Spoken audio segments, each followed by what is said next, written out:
एक बहुत कॉमन सी क्वेरी होती है कि हमें अपनी सेल्फ स्टडी कैसे प्लान करनी चाहिए। क्लास जब होती है तो हम क्लास में जाते हैं, बैठते हैं, या अगर ऑनलाइन पढ़ रहे हैं तो बस स्विच ऑन कर लेते हैं। उसके बाद तो जो टीचर को पढ़ाना होता है वो पढ़ाते रहते हैं। वो सब तो हो गया, पर ये सेल्फ स्टडी की माया क्या है? ये कैसे करें? हर बार जो है अच्छे बच्चे, जो सक्सेसफुल बच्चे हैं, जो टॉप रैंकर्स हैं, वो कहते हैं सेल्फ स्टडी बड़ी अच्छी होनी चाहिए। टीचर्स कहते हैं सेल्फ स्टडी बड़ी अच्छी होनी चाहिए। पर ये सेल्फ स्टडी का हिसाब समझ में नहीं आता, कैसे करें, प्लान कैसे करें, क्या करें? तो आज की इस बातचीत में मैं अपने अनुभव के आधार पर आपको बताऊंगा कि एक बहुत आइडियल तरीका अलग अलग पॉइंट्स ऑफ टाइम पर सेल्फ स्टडी प्लान करने का क्या हो सकता है। सच तो ये है कि हर बच्चे की आवश्यकता अलग होती है। तो बिल्कुल मैं आपको सिद्धांत बता देता हूं कि किन प्रिंसिपल्स पर आपको सेल्फ स्टडी प्लान बनाना है। उन प्रिंसिपल्स को आप अपने पर्सपेक्टिव में यूज करते हुए काम में ले सकते हैं। सिद्धांत सबके वही हैं। आप सेकेंड स्टैंडर्ड के स्कूल के एग्जाम्स के लिए तैयारी कर रहे हैं, या आईआईटी जेईई की भयानक परीक्षा देने वाले हैं, कुछ भी हो, आप किसी की भी तैयारी कर रहे हो, सेल्फ स्टडी के सिद्धांत तो वही है। हाँ, अगर आप छोटी क्लास में हैं, छोटे बच्चे हैं, तो आपको जो पढ़ने का वक्त चाहिए वो कम हो जाएगा। अगर आपके पास शानदार वाला एग्जाम है जैसे जेईई एडवांस, तो आपको जो पढ़ने का समय निकालना पड़ेगा वो ज्यादा हो जाएगा। चूंकि इस समय इस वीडियो में हम बात कर रहे हैं आईआईटी जेईई मेन और एडवांस के फोकस की, तो मेन और एडवांस में अच्छी तैयारी करने के लिए एक बढ़िया सेल्फ स्टडी प्लान क्या है? मैं आपको टाइमिंग्स के साथ बताऊंगा। क्यों? आप हो सकता है 11th में हो सकता है 12th में हो सकता है आप 12th पास स्टूडेंट हो। तो ऐसी परिस्थिति में एक सेल्फ स्टडी का प्लान कैसे करना है? इस साल 2020 में जब हम ये वीडियो रिकॉर्ड कर रहे हैं तो एक समस्या और है। कौन सा? सब तरफ कोविड फैला हुआ है, लोग लॉकडाउन या सेमी लॉकडाउन में फंसे हुए हैं। कम से कम कोचिंग क्लासेस, स्कूल सारे बंद हैं। घर पर बैठे बैठे बच्चों को बहुत सारे डाउट्स आते हैं। उनको लगता है कि अब हम कैसे पढ़ेंगे। ये भी अफवाहें आती हैं कि 2 महीने में कोचिंग खुल जाएगी, तो लोग सोचते हैं चलो 2 महीने बाद जाके पढ़ लेंगे। कोचिंग के पास, टीचर्स के पास, हमारे पास कोई जादू की छड़ी नहीं होती। हम तो आपसे कंसिस्टेंटली काम करवा सकते हैं, अच्छी बात है। तो लेकिन कंसिस्टेंटली काम तो हम आपसे तब करवाएंगे जब आपके पास इतना वक्त होगा। ध्यान रखना, पहले अफवाहें थी कि जुलाई में खुल जाएगा सब कुछ, फिर हुआ नीचे अगस्त में खुल जाएगा, फिर बात आई सितंबर में, तो हर बार एक दो महीने पोस्टपोन हो जाता है। जैसे अब सितंबर चल रहा है तो अफवाहें आ रही हैं कि नवंबर में हो जाएगा, और एक तरफ ये अफवाह है कि नवंबर में खुल जाएगा, विच इज विशफुल थिंकिंग। दूसरा ये है कि कोरोना पागलों की तरफ फैल रहा है, सब तरफ स्प्रेड हो रहा है, कम्युनिटी स्प्रेड हो चुका है, और डेथ्स का टॉल बढ़ता जा रहा है। ये दोनों बहुत ही उल्टी चीजें हैं। हो सकता है गवर्नमेंट कई कंस्ट्रेंट्स के कारण सब चीजें खोल दे कि भैया अब जो होना है हो, लेकिन आपको ये तय करना है कि क्या आपके लिए ये सेफ है कि आप ट्रैवल करके क्लासरूम में जाएं, बैठें, कोचिंग लें। क्या कोचिंग लेने के फायदे इतने ज्यादा हैं कि आप जान पे खेल जाएं? I am not very sure. ध्यान रखिएगा, हो सकता है जो कोचिंग फ्रेटर्निटी के मेरे मित्र हैं वो बहुत नाराज हो जाएं मुझ पर कि मैं इस तरह की बातें कर रहा हूं। अगर कोचिंग क्लास में बच्चे ही नहीं आएंगे तो कोचिंग क्लासेस चलेंगी कैसे? मेरा मानना यह है कि जो मैं अपने बच्चों के लिए चाहता हूं उसी को मैं सबके लिए एडवाइस कर सकता हूं। आज की परिस्थिति में मैं बिल्कुल क्लियर हूं कि मैं अपने बच्चों को किसी कोचिंग में या स्कूल में नहीं भेजना चाहता। क्यों? क्योंकि अगेन इन्फेक्शन स्प्रेड होने का डर है। तो अगर मैं उनको खुद नहीं भेजना चाहता तो मैं किसी दूसरे बच्चे को नहीं कह सकता कि वो यहाँ आए और मेरी क्लासेस में बैठकर या किसी स्कूल में जाकर पढ़े। तो मेरी तो सलाह यही है कि चुपचाप आप मान के चलो कि मार्च 2021 तक आपने किसी स्कूल और कोचिंग में नहीं जाना है। खुल गए तो खुलने दीजिए। उनमें जो चले गए उनको अमृत मिल जाएगा। कोई अमृत किसी के पास नहीं है। नई जगह आके सेट होने में लोगों को 1-1.5 महीना लग जाता है। तब तक तो क्या होगा, आधा कोर्स खत्म हो जाएगा। मतलब इट्स अ नॉनसेंस। आप, क्योंकि ये मन के जो डोलने की स्थिति है कि हम यहाँ जाएंगे, वहाँ जाएंगे, ये करेंगे, वो करेंगे, इस वजह से सेल्फ स्टडी प्लानिंग ढंग से नहीं हो पाती। तो आपको सबसे पहले जिम्मेदारी लेनी होगी कि आप अपनी तैयारी और अपने सिलेक्शन के लिए जिम्मेदार हैं। कोई टीचर, कोई कोचिंग क्लास नहीं है। आप रिस्पॉन्सिबल हैं, सेलेक्ट आप होंगे, बुद्धिमान आप हैं। तो अल्टीमेटली काम आपने करना है। You have to accept the responsibility and take the first foot forward. एक बात। दूसरा, आपको क्लासेस का एक डेफिनेट शेड्यूल बनाना पड़ेगा। अच्छा, क्यों? क्योंकि कुछ लोग लाइव क्लासेस देख रहे होंगे, क्योंकि कुछ कोचिंग क्लासेस में लाइव क्लासेस हो रही हैं, कुछ coaching classes recorded classes offer करती हैं। दोनों के अपने एडवांटेजेस हैं। Live classes appear to be more fun initially, लेकिन सच तो ये है कि आपने अगर लाइव क्लास आप एक हफ्ते से ज़्यादा अटेंड करें तो आपने भी देखा होगा कि बहुत ज़्यादा डाउट्स ना तो आप उसमें पूछ पाते हैं और न ही आपके डाउट्स के कोई बहुत महान उत्तर आपको मिल पाते हैं। अच्छा ये रहता है कि जो सबसे बढ़िया बेहतरीन टीचर्स हैं, अगर उनकी रिकॉर्डेड क्लासेस उपलब्ध हो जाती हैं तो वो बाद में भी रेफरेंस के काम आती हैं, लेकिन उनके उपलब्ध होने का ये मतलब बिल्कुल भी नहीं है कि अगर वो रिकॉर्डिंग में उपलब्ध हैं तो आप बाद में देख लेंगे, वो बात कभी नहीं आता। आपको सुबह सुबह सबसे पहले उठकर नहा धोकर बैठकर क्लास अटेंड कर लेनी चाहिए। नहाना क्यों जरूरी है? मालिक, मैं आपको ये बता रहा हूं कि पढ़ाई ढंग से कैसे करी जाती है। अभी आप पढ़ेंगे नहीं पढ़ेंगे, आपको जो जैसे कर लेना है ना, लेकिन अच्छे विद्यार्थी जैसे करते आए हैं, और मतलब दसियों हजारों विद्यार्थियों को मैंने खुद पढ़ाया है, लाखों को मोटिवेट किया है, गाइड किया है, जो सलाह लेने आते हैं उनसे बात करी है, पूरे जीवन मैंने किया ही यही है और अच्छा किया है ना। तो इस मामले में मेरा अनुभव थोड़ा आप लोगों से शायद बेहतर है, तो इसलिए उस अनुभव के आधार पर कह रहा हूं कि हो सकता है आपको लगे कि दूसरे मॉडल्स में लोग सक्सेसफुल हो जाते हैं, ऑफ कोर्स हो जाते हैं, लेकिन ये आपका मिनिमम रेजिस्टेंस मॉडल है। इसमें अपनी सेहत का विनाश करे बगैर, स्वस्थ प्रसन्नचित रहते हुए, बगैर डिप्रेशन में आए, लगातार लंबे समय तक आप काम करना चाहें तो इस मॉडल में आप अच्छे से काम कर पाएंगे। ठीक है? और कौन सा मॉडल है जिसकी हम बात कर रहे हैं? वो है कि सबसे पहले तो आप सुबह थोड़ा सा जल्दी उठें। हमसे नहीं उठा जाता तो जल्दी सो जाएं, तो हमसे जल्दी सोया नहीं जाता तो एक दिन जबरदस्ती उठ जाएं। 2-3 दिन अगर लगातार आप लेट सोकर भी जल्दी उठ गए, आप देखेंगे शाम को अपने आप आपकी पलकें झपकने लगेंगी, नींद आएगी, आप चुपचाप सो जाएंगे, अपने आप सारी नींद में समा जाएगी आपको। तो आपको पहली बात तो सुबह जल्दी उठना है, और आदर्श टाइम तो 5 बजे है। 5 बजे, हाँ। देखिए, आप जेईई की तैयारी कर रहे हैं, अगर आप जेईई की तैयारी कर रहे हैं तो सबसे पहले तो आपको स्वयं पर विजय पानी है, स्वयं के मन की जो अनियंत्रित इच्छाएं हैं उन्हें कंट्रोल करना है। तो आपको जब सेल्फ स्टडी आप प्लान कर रहे हो, कोशिश करो सुबह 5 बजे का टारगेट लेके उठो। लेकिन अगर आपको लगता है नहीं नहीं मैं तो 10 बजे उठता हूं, मैं तो 12 बजे उठता हूं, तो 10 का 9 करूंगा, 9 का कुछ नहीं होगा। ऐसे एक झटके में जो आपकी आदत है फाड़ में गई। मैं मालिक हूं अपने मन का, तो मैं सुबह उठूंगा और वक्त पे उठूंगा। इसका मतलब ये नहीं कि माता पिता उठ के मुझे उठाएंगे, मैं खुद अपनी इच्छा शक्ति के बल पर उठूंगा और चुपचाप उठ के थोड़ा बहुत स्ट्रेच करके नहा धोकर पढ़ने बैठ जाऊंगा। सर्दी लग रही है, कोई सर्दी का मौसम नहीं है, आराम से नहा सकते हो सुबह सुबह, और एटलीस्ट मुंह धो लेना यार, चलो उठ ही तो जाओ कम से कम, व्हाटएवर, है ना। आप उठे। अब सेल्फ स्टडी जब चालू हो रही है, क्योंकि सुबह उठते ही सबसे पहला काम क्या करना है आपको? सबसे पहले मन में ईश्वर को याद करके, माँ सरस्वती को प्रणाम करके, अगर मन में श्रद्धा हो तो, और नहीं हो तो भी प्रणाम कर लो एक बार, कोई ऐसी बुरी चीज़ नहीं है अगर आपको लगता है जैसा है तो। और फिर पढ़ने बैठ जाओ। पढ़ाई कुर्सी मेज पर होगी, बिस्तर पे लोट लगाकर, जमीन पे किताबें फैलाकर नहीं होती। क्यों? आप आईआईटी की परीक्षा बिस्तर पे लेट कर नहीं देंगे या जमीन पर लेट कर नहीं देंगे, आप कुर्सी मेज पर बैठ के देंगे। तो उसी तरह से आपको कुर्सी मेज पर बैठकर सारी पढ़ाई करनी है, एक, है ना।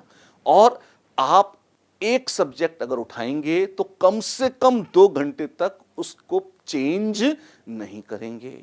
ऐसा नहीं कि 10 मिनट देखा, फिर लगा मन भर गया, फिर दूसरा देख लेते हैं, फिर नहीं, फिर तीसरा देख लेते हैं। ये टाइम पास है। 10, 15, 20 मिनट, आधे घंटे में कोई ढंग की पढ़ाई होती नहीं है। तो आप अगर जब पढ़ने बैठे हैं, हो सकता है वो विषय आपको कठिन लग रहा हो, कोई बात नहीं, लेकिन फिर भी अगर आप मनोयोग से उसे पढ़ेंगे, अल्टीमेटली करना तो सारा ही है। तो जैसे जैसे आप उसे करते जाएंगे, चीजें आपके सामने क्लियर होती जाएंगी। तो आपको कुछ टिप्स इधर उधर, मतलब ये जो आप कहेंगे कि हम तो सेल्फ स्टडी के टाइम टेबल बनाए थे, टाइम टेबल तो पालन नहीं होता टाइम टेबल का। क्यों नहीं होता? क्योंकि ये कंसेप्ट्स वीक हो जाते हैं। अच्छा, एक चीज़ और है, अगर आप देर से उठते हैं, 10 बजे 12 बजे उठते हैं, तो आधा दिन तो वैसे ही निकल गया। जब तक आपको होश आता है, आप खा पी के फ्री होते हैं, तब तक आपको लगता है आधा दिन तो गया। अब बचे हुए आधे दिन और आधी रात में आप काम करते हैं, रात में तो वैसे आपको नींद आती रहती है, बस पेरेंट्स को लगता है कि हाँ बच्चा बहुत पढ़ रहा है, पाखंड करने के काम में आता है, अदरवाइज कोई पढ़ाई वढ़ाई ढंग से होती नहीं है। तो इसलिए चुपचाप आप ये करें। एक चीज़ और है, घर का एक कोना तय कर लें, प्रेफरेबली अगर एक अलग से कितना भी छोटा क्यों ना हो, अगर एक कमरा आपको इंडिपेंडेंट मिल जाता है या छत मिल जाती है, वहाँ जाकर अकेले में बैठकर पढ़ें। निश्चित रूप से जिस कमरे में टीवी चल रहा है उस कमरे में तो बैठकर नहीं पढ़ें। मोबाइल पर बहुत सारी मीम्स बन रही हैं कि सब मोबाइलों को स्कूलों से निकाला गया, अब स्कूल में मोबाइल पर ही चल रहे हैं etcetera etcetera, which is great, है ना, which sounds like an irony, no doubt. लेकिन मोबाइल फ़ोन में दोष नहीं है, दोष उन डिस्ट्रैक्शंस में है जो मोबाइल फ़ोन आपको ऑफ़र करता है। तो आपको कम से कम उस तरह के जैसे सोशल मीडिया ऐप्स हैं जिन पे जाने का आपको बहुत मन करता है, आप उन सबको अनइंस्टॉल कर दीजिए। क्या क्या क्या बातें करो, जिंदा कैसे रहेंगे हम? अरे बहुत बढ़िया जिंदा रहोगे, बहुत अच्छी रिच जीवन जियोगे, इनफैक्ट दिमाग ठीक हो जाएगा, तो आपको या अगर आप अपने मोबाइल से उसको नहीं हटाना चाहते, आप कोई दूसरा ऐसा यंत्र ले लीजिए जिस पर आप कम से कम अपनी क्लासेस देख सकें, अटेंड कर सकें। तो मेक श्योर ये चीज आपकी बिल्कुल क्लियर हो कि सोशल मीडिया फास्टिंग करनी है, आप उपवास, नया व्रत एक डिस्कवर कर रहे हैं हम। कौन सा? सोशल मीडिया व्रत। आज के दिन मैं सोशल मीडिया नहीं देखूंगा। आधे दिन का, पौन दिन का, एक दिन का, या एक महीने, एक हफ्ते, एक साल, जितना लंबा व्रत रख सकते हैं रखें। इस व्रत के आपको बहुत ही अच्छे परिणाम मिलेंगे। अगर कभी भी आपको यूट्यूब पे जाना है या कहीं जाना है तो सिर्फ क्लासेस देखने हैं। अच्छा, क्लासेस देखना भी एक टाइम पास है। अच्छा, कैसे? क्या होता है कि यूट्यूब पे इस समय भीड़ लगी हुई है, कुछ ऐसी एकेडमीज हैं जिन पर सैकड़ों टीचर्स हैं और सारे टीचर्स लगभग यूट्यूब पर हैं, हम भी यूट्यूब पर हैं, बिल्कुल, है ना। लेकिन उसमें क्या होता है, जब वो सब्जेक्ट पढ़ाना शुरू करते हैं तो अब विद्यार्थी के मन में आता है कि सब चलो टीचर 1 से नहीं, मैं तो टीचर 2 से देखना चाहता हूँ, फिर 3 से देखना चाहता हूँ, फिर 4 से देखना चाहता हूँ। It becomes more like a time pass. हो सकता है आपको शुरू में थोड़ी बहुत रिसर्च करने में समय लगे, पर एक बार एक व्यक्ति को पकड़ लीजिए और उससे पूरा का पूरा कोर्स सुन लीजिए ढंग से। अगर वो 19-20 में 19 भी है तो भी अगर लगातार ढंग से आप एक प्लेटफॉर्म पर स्टिक करके ढंग से एक व्यक्ति से पढ़ रहे हैं, पूरा कोर्स खत्म कर रहे हैं, आप देखेंगे आपको ज़्यादा समझ में आएगा, आपकी एफिशिएंसी ज़्यादा होगी। लेकिन अगर आप रैंडम हर 2 दिन में टीचर बदलना चालू कर देंगे तो इससे आपको कुछ नहीं होगा, आपका सिर्फ शुद्ध मनोरंजन होगा, टाइम पास होगा, लेकिन सब्जेक्ट न तो सीखने में आएगा और न ही आपके पास कोई बहुत अच्छी रैंक आएगी। अच्छा, लेकिन मज़ा बहुत आता है हमें तो। हाँ, तो आप देख लीजिए आपको पढ़ना है या मज़े लेने हैं। कोशिश करेंगे अच्छा पढ़ के मज़े लें, न कि मज़े लेने के चक्कर में पढ़ाई लिखाई बर्बाद करते हैं, राइट? तो ये कुछ मैं कहता हूँ इंपॉर्टेंट डोंट्स हैं, डूज एंड डोंट्स, जिनको सेल्फ स्टडी प्लानर में अगर आप इंटीग्रेट नहीं करेंगे तो बहुत अच्छी सेल्फ स्टडी आपकी हो नहीं पाएगी। और अदरवाइज सेल्फ स्टडी का मतलब क्या है? इसके 2 हिस्से हैं, एक जो पहले पढ़ चुके हैं उसका रिवीजन, और दूसरा जो फिलहाल पढ़ रहे हैं उसका परफेक्शन। तो रिवीजन कब करना चाहिए हमें? रिवीजन सबसे पहले सुबह सुबह करना चाहिए। अब आप कहेंगे कि टाइम बचेगा तो रिवाइज कर लेंगे ना, वो कभी टाइम बचेगा ही नहीं। तो आप सबसे पहले सुबह 1 डेढ़ 2 घंटा रिवीजन के लिए निकालें। 1 डेढ़ 2 घंटा? हाँ, अगर आपने 11th से शुरू किया है तो शायद 1 डेढ़ घंटा बहुत हो जाएगा, लेकिन अगर आप 12th में या 13th में हैं तो आपको रोज सुबह 2 घंटा दत्तचित्त होकर 40 मिनट फिजिक्स, केमिस्ट्री, मैथ्स के रिवीजन के लिए निकालने चाहिए। ये रिवीजन कैसे होगा? क्या हम किताबों को वापस पढ़ेंगे? नहीं, आप अपना रजिस्टर अपने पास रख लेंगे, जो चैप्टर पढ़ चुके हैं बंद रजिस्टर को बांचना शुरू करेंगे। अरे रजिस्टर बंद है तो बोलेंगे कैसे? बगैर देखे बोलेंगे बाबू। कैसे? याद होगा आपको, याद नहीं हमें तो खोल लीजिए, एक सेंटेंस पढ़िए, छुपाइए, फिर बोलिए उसे, दूसरा पढ़िए, छुपा दीजिए, फिर बोलिए। जब दूसरा पढ़ने के बाद बोल रहे हैं तो पहला और दूसरा दोनों सेंटेंस फिर से बोलेंगे, फिर तीसरा सेंटेंस पढ़िए, पहले, दूसरा, तीसरा तीनों रिपीट कीजिए। सिर्फ किताब पर निगाहें नहीं दौड़ानी है, वो रिवीजन नहीं, टाइम पास है। रजिस्टर बंद करके पूरे चैप्टर की थ्योरी आप बोल जाएं। 100 चैप्टर हैं लगभग जेई में, फिजिक्स, केमिस्ट्री, मैथ्स मिलाकर, सब कुछ खोपड़ी में एंट्री करनी पड़ेगी। ये बहुत आवश्यक, थ्योरी आपको प्रॉपर याद करनी है और उसके लिए पुरानी थ्योरी का रिवीजन बहुत ही आवश्यक, बहुत ही आवश्यक, बहुत ही आवश्यक। तो सवेरे सबसे पहले ब्रेकफास्ट के पहले 2 घंटे कड़क कौन सा काम होगा? शानदार रिवीजन का काम होगा। अच्छा, फिर उसके बाद क्या करेंगे? एक बार जब आपने बढ़िया वाला रिवीजन कर लिया, अब आप ब्रेकफास्ट कीजिए, स्ट्रेच कीजिए, थोड़ी बहुत अगर आपको छत पर घूमना है, पार्क में टहलना है सुरक्षित तरीके से, अगर ये संभव हो तो वैसा कर लीजिए। और फिर उसके बाद विदिन मतलब ब्रेकफास्ट के 15 मिनट, उसके बाद का 15-20 मिनट और आधे घंटा, 40 मिनट, मैक्सिमम 45 मिनट के बाद आप फिर टेबल पर बैठ जाइए पढ़ने। अब क्या करेंगे? अगर आपकी कोई भी ऐसी कोचिंग क्लास या कोई ऐसी क्लासेस हैं जो सुबह चालू हो जाती हैं, प्रायः 8 बजे के पहले कोई चालू नहीं होता, तो 8 बजे तक अब आप बैठ जाइए, क्लास अटेंड कर लीजिए। क्लास अटेंड कर लिया आपने तो बहुत बढ़िया बात है। अगर आप रिपीटर हैं तो हो सकता है आपकी 3 क्लासेस हों।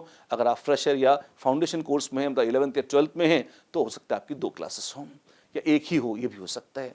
तो जो भी 1, 2 या 3 क्लासेस आपकी शेड्यूल्ड हैं, वो आपने सुबह-सुबह सल्टा दी। लंच के पहले क्लासेस अटेंड करके आपने अपने नोट्स बना लिए। क्लास में ध्यान रखें, एक तो सुनते जाना है। अच्छा, न सिर्फ क्लास में सुनना है, आपको ये भी ध्यान रखना है कि टीचर्स जो नई थ्योरी बता रहे हैं, कोशिश ये करिए कि वो क्लास के हाथ याद हो जाए। जो प्रॉब्लम्स सॉल्व कर रहे हैं, आप हाथ के हाथ सॉल्व करके देखें। जो थ्योरी बताई जा रही है, उसके नोट्स भी आपको लगातार खुद बनाते जाने हैं। तो ये तो हुई क्लास की बात। अब जब क्लास खत्म हो गई, अब जब आप उसके बाद खुद पढ़ने बैठे, सेल्फ स्टडी पर दोबारा बैठे, लंच के बाद आप फिर बैठ जाइए। लंच के बाद वाला समय सबसे खतरनाक समय होता है, क्योंकि तब नींद आती है। तो एक तो खाने के तुरंत बाद पानी मत पीजिए, इससे नींद कम आएगी। पानी घंटे 2 घंटे बाद पी लीजिएगा। कुल्ला कर दीजिए, बहुत ज़्यादा मिर्च लग रही हो, कुछ हो तो, और लेकिन पानी अंदर नहीं आना चाहिए।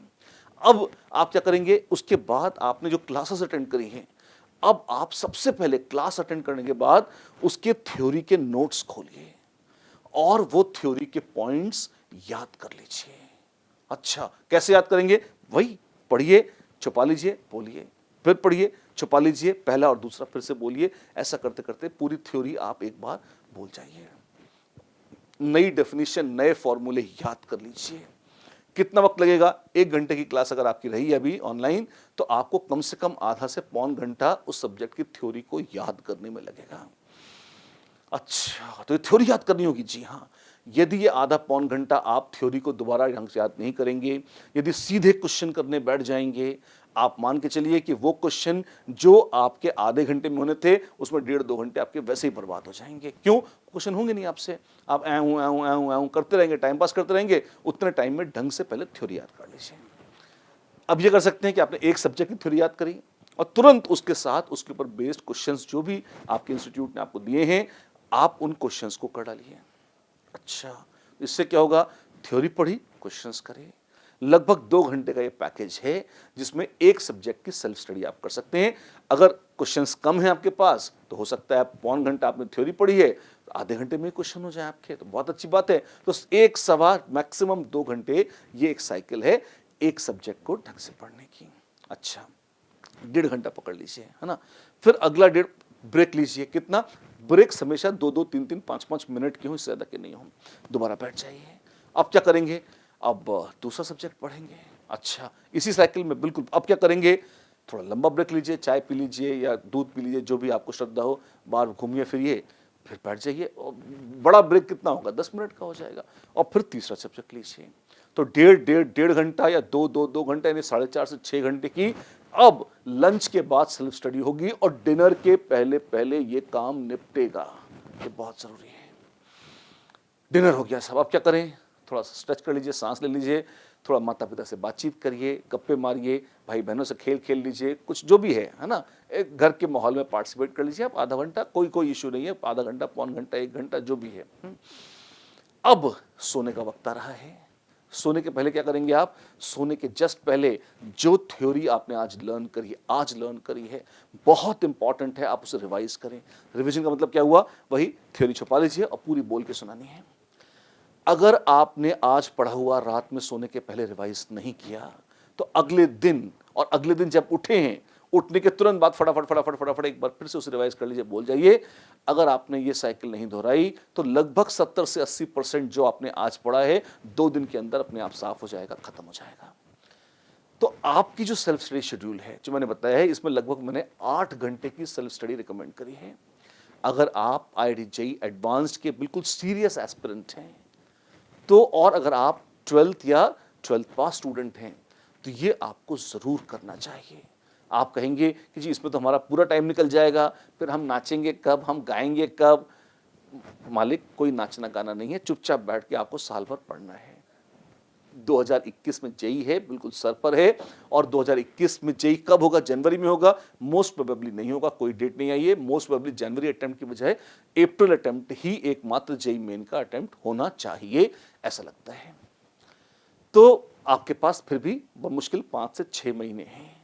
5 से 6 महीने के इस वक्त को पूरी तन्मयता से आप अपने इस काम को करने में लगाइए। ये है आपका सेल्फ स्टडी का शेड्यूल। बैठ के लंबे लंबे टाइम टेबल बनाना, इससे कुछ होता नहीं है।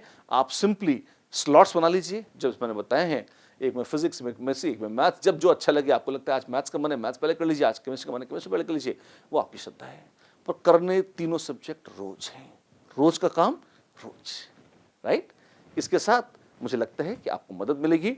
आपके अगर कोई कमेंट्स हैं तो नीचे कमेंट्स बॉक्स में लिखिए, और कोई प्रश्न है आपके तो वो प्रश्न पूछिए, क्योंकि आपसे बातचीत करना हमें अच्छा लगता है। जितनी हमारी सामर्थ्य होगी उतने प्रश्नों के हम उत्तर देंगे, और कोशिश करेंगे कि ईश्वर इतनी सामर्थ्य दे कि हर एक के प्रश्नों के उत्तर हम दे सकें। विजयी भव सीरीज में कई बच्चों ने प्रश्न पूछे थे, तो इनके ये उत्तर हम आपको दे रहे हैं। इंडिविजुअली आपको मैसेज भी कर दिए जाएंगे और यूट्यूब पर भी आ जाएंगे, और इन जनरल ये स्टूडेंट हेल्पलाइन हमारी हमेशा ऑन है। आप मुझसे जो डायरेक्टली पूछना चाहें, जिन प्रश्नों के उत्तर जानना चाहें, नीचे कमेंट बॉक्स में लिखें, और लाइक और सब्सक्राइब करना मत भूलिए, शेयर भी कीजिए। क्यों? आप शेयर करते हैं तो हमारा खून बढ़ता है, हमारा उत्साह बढ़ता है, और हमारी भी इच्छा होती है कि हम जल्दी जल्दी आकर आपसे बातचीत करते रहें, राइट। चलिए, wish you all the best, keep watching and keep studying, have a great time.